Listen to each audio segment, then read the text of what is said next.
Okay, if the coolant is not coming out, let's say like after 10 minutes, if the system is well bleeded and it's just dropping like this, then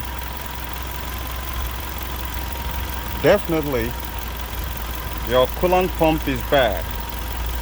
But you can't say that the coolant pump is bad until when you allow the system to be fully bleeded. If it continues like this and will not pump coolant steady through this return line back into the reservoir, and that's a confirmed case of a dead coolant pump. So guys,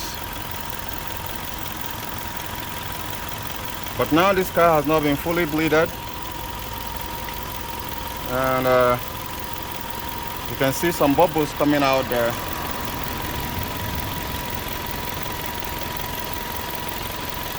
And it's improving and improving. So if I should go ahead and rev this car up right now, there's gonna be water flowing faster